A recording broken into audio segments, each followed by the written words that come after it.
Hi all വൈഷ്ണവാണ്. ഇന്ന് നമ്മൾ E ഓഫീസിന്റെ അടുത്തൊരു വീഡിയോയിലോട്ടാണ് പോകുന്നത്. ഇന്ന് നമ്മൾ ചെയ്യുന്നത് ഏഴാമത്തെ വീഡിയോ ആണ്.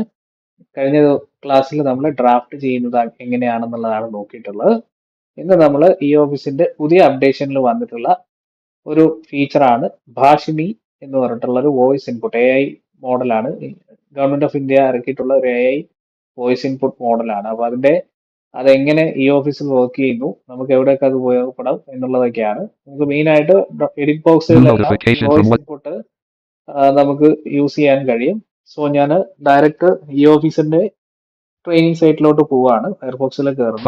PDF Firefox Frame Mozilla Firefox busy Mozilla Firefox new tab no next edit field navigation toolbar off visage.kerala isg.kerala selection removed 7 training.kerala eoffice ev collapsed continue to login button eoffice Parache button busy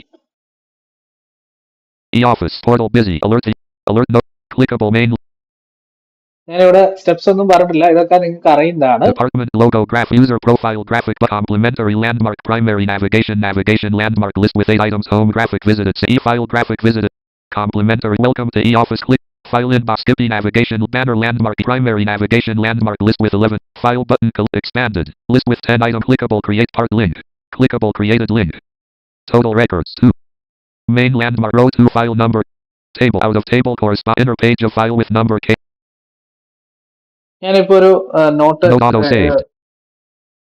ഒരു ഫയലില് click ചെയ്തു. ഫയലിനകത്ത് നമ്മളൊരു already ഞാനൊരു not അവിടെ കൊടുത്തിട്ടുണ്ട്. അപ്പൊ ഇതിനകത്ത് നമുക്ക് ഈ പ്രസ് ചെയ്തിട്ട് ഫസ്റ്റ് നമ്മുടെ വോയിസ് ഇൻപുട്ട് കൊടുക്കേണ്ട ലാംഗ്വേജ് സെലക്ട് ചെയ്യേണ്ടതുണ്ട്. ഞാൻ കൺട്രോൾ ഹോം പ്രസ് ചെയ്യുന്നു.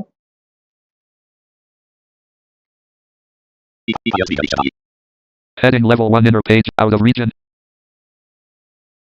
ഞാൻ കൺട്രോൾ ഹോം കൊടുത്തു, മുകളിൽ വന്നു. ഞാൻ ജസ്റ്റ് ഒന്ന് banner landmark clickable select source language combo box unavailable collapsed editable opens list English C കൊടുത്തു. കോംബോ ബോക്സിനുള്ള സി കൊടുത്തു. കൺട്രോൾ ഹോം കൊടുത്തു, സി കൊടുക്കുന്നു. അവിടെ ഇംഗ്ലീഷ് ആണ് വന്നിരിക്കുന്നത്. ലാംഗ്വേജ് ഞാൻ മലയാളമാക്കി കൊടുക്കുകയാണ്. English, Gujarati, Hindi, Kannada, Malayalam. ഞാനിപ്പോ മലയാളം സെലക്ട് ചെയ്തു. ഇനി നമ്മൾ പോകുന്നത് നമ്മുടെ main landmark node editor region green node editor edit application editor 2 words toolbar line height menu button sub rich text area press alt F9 ഇപ്പൊ already അവിടെ ഞാൻ നേരത്തെ കൊടുത്തിട്ടുള്ള ഒരു ഫയൽ ഇത് കിടക്കുന്നുണ്ട്. ഞാൻ ഇവിടെ കൺട്രോൾ ഷിഫ്റ്റ് സെറ്റ് പുതിയ അപ്ഡേഷനിൽ നമുക്ക് ഒരുപാട് ഷോർട്ട് കട്ട്സ് ഉണ്ട്, നിങ്ങൾക്കറിയാം, നമ്മളത് കാണിച്ചു തരുന്നുണ്ട്. ഇപ്പൊ ഇവിടെ കൺട്രോൾ ഷിഫ്റ്റ് സെറ്റ് കൊടുത്തു കഴിഞ്ഞാൽ നമുക്ക് ഇവിടെ എന്ത് ചെയ്യാം, വോയിസ് ഇൻപുട്ട് കൊടുക്കുക. നിങ്ങൾക്ക് പറയേണ്ട കാര്യം പറഞ്ഞതിന് ശേഷം നിങ്ങൾ കൺട്രോൾ ഷിഫ്റ്റ് സെറ്റ് ഒരു തവണ കൂടെ കൊടുത്തു കഴിഞ്ഞാൽ ആ വോയിസ് നമ്മൾ എന്താണോ പറഞ്ഞിരിക്കുന്നത് അവിടെ കിട്ടും. അപ്പൊ ഞാനിവിടെ കൺട്രോൾ ഷിഫ്റ്റ് സെറ്റ് കൊടുക്കുന്നു.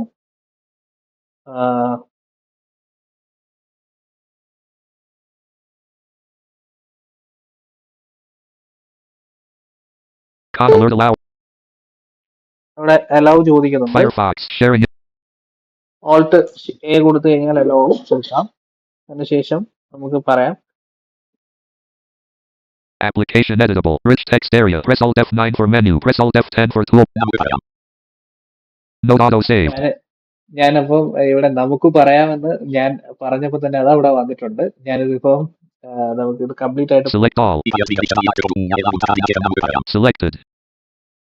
ഞാൻ വീണ്ടും സെലക്ട് ചെയ്തു, എന്നിട്ട് ഡിലീറ്റ് കൊടുക്കുകയാണ്. ഡിലീറ്റ് കൊടുത്തു കഴിഞ്ഞാൽ നമുക്കൊരു നോട്ടിഫിക്കേഷൻ വന്നുകൊണ്ടേയിരിക്കും.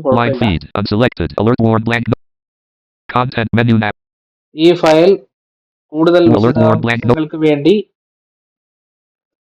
അയക്കുന്നതായി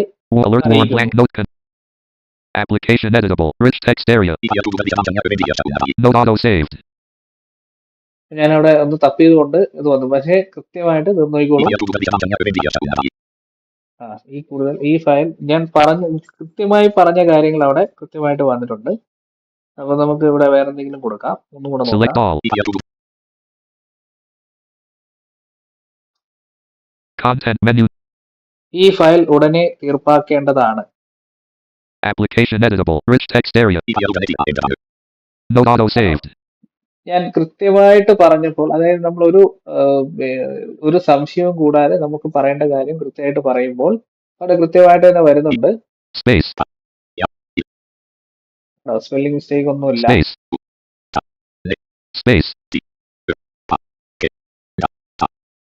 Blank. ഓക്കെ, അപ്പം നമുക്കിത് വളരെ ക്ലിയർ ആയിട്ട് യൂസ് ചെയ്യാൻ കഴിയുന്നുണ്ട്. ഇത് ഞാനിപ്പോൾ നോട്ടിലാണ് ചെയ്തിരിക്കുന്നത്. ഇതേപോലെ തന്നെ ഇതേ ഫംഗ്ഷൻ തന്നെയാണ് നമ്മൾ ഡ്രാഫ്റ്റിലും യൂസ് ചെയ്യുന്നത്.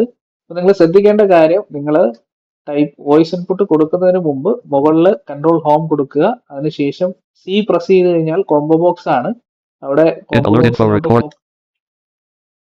കോംബോ ബോക്സിലോട്ട് ഫോക്കസ് ആവും. ഫോക്കസ് ആയതിനു ശേഷം മലയാളം സെലക്ട് ചെയ്ത് കൊടുക്കുക. നിങ്ങൾ ഏത് ലാംഗ്വേജിലാണ്, ഇപ്പൊ ഇംഗ്ലീഷ് ആണെങ്കിൽ ഇംഗ്ലീഷ് കൊടുക്കുക. അതിനുശേഷം നിങ്ങൾ എഡിറ്റ് ചെയ്യേണ്ട ഏരിയയിൽ വരിക, കൺട്രോൾ ഷിഫ്റ്റ് സെഡ് കൊടുക്കുന്നു, വോയിസ് പറയുന്നു. നിങ്ങൾ ആദ്യമായിട്ട് ചെയ്യുമ്പോൾ അവിടെ മൈക്രോഫോൺ അലോ ചെയ്യാൻ പറയും. ഞാനിപ്പോൾ കൊടുത്തപ്പോൾ അലോ മൈക്രോഫോൺ ചോദിച്ചിരുന്നു, ഞാൻ ഓൾട്ട് എ കൊടുത്തു. മൈക്രോഫോൺ അലോ ചെയ്തതിന് ശേഷമാണ് നമുക്ക് അവിടെ റെക്കോർഡിംഗ് സാധ്യമായിട്ടുള്ളത്. അതുപോലെ നമ്മൾ കൺട്രോൾ ഷിഫ്റ്റ് സെഡ് കൊടുത്തു, നമ്മൾ കാര്യം പറഞ്ഞു, വേണ്ടിയില്ല. അതുപോലെ നമ്മൾ കൺട്രോൾ ഷിഫ്റ്റ് സെഡിൽ സ്റ്റോപ്പ് ചെയ്യാൻ വേണ്ടി കൊടുത്തില്ലെന്ന് വെച്ചോ, ഇതിനൊരു ടൈം ലിമിറ്റ് ഉണ്ട്. എനിക്ക് തോന്നുന്നത് 1 മിനിറ്റ് ആണെന്ന് തോന്നുന്നു. ഈ 1 മിനിറ്റിനുള്ളിൽ നമ്മൾ ഫോഴ്സ് ചെയ്തില്ലെങ്കിൽ ഓട്ടോമാറ്റിക്കലി അവിടെ പിന്നെ പോസ് ആവും. അപ്പൊ ഇത്രയാണ് നമ്മൾ പുതിയൊരു ഭാഷണി എന്ന് പറഞ്ഞിട്ടുള്ള ഒരു ഇതുണ്ടെന്നുള്ളത് നിങ്ങൾക്ക് എല്ലാവർക്കും മനസ്സിലായിട്ടുണ്ടാവും. ഇത് നിങ്ങൾക്ക് വളരെ ഉപകാരപ്പെടും. അപ്പൊ എല്ലാവരും ഇതൊന്ന് ചെക്ക് ചെയ്ത് നോക്കുക. അപ്ഡേഷൻസ് എല്ലാവർക്കും വന്നുകൊണ്ടിരിക്കുകയാണ്. പല ഡിപ്പാർട്ട്മെന്റുകളിലും അപ്ഡേഷൻസ് വന്നിട്ടുണ്ട്. ഈ മാർച്ചിനുള്ളിൽ എല്ലാവർക്കും പുതിയ അപ്ഡേഷൻ കിട്ടുമെന്നുള്ളതാണ് നമ്മൾ അറിഞ്ഞിട്ടുള്ളത്. ഓക്കെ, അപ്പം ഇത് കിട്ടിയവരൊക്കെ ഇതൊന്ന് പരീക്ഷിച്ച് നോക്കാവുന്നതാണ്. അപ്പൊ ഞാനിത് ക്ലോസ് ചെയ്യുന്നു. ഓക്കെ, അപ്പൊ ഇന്ന് നമ്മൾ വൈൻഡപ്പ് ചെയ്യാണ്. എല്ലാവർക്കും മനസ്സിലായിട്ടുണ്ടാവുമെന്ന് വിചാരിക്കുന്നു. വളരെ സിമ്പിൾ ആണ്. അപ്പം നിങ്ങൾ ആദ്യം ശ്രദ്ധിക്കേണ്ട കാര്യം മൈക്രോഫോൺ അലോ ചെയ്യുന്നതും അതുപോലെ ലാംഗ്വേജ് സെലക്ട് ചെയ്യുന്നതും കൃത്യമായിട്ട് ചെയ്യാം.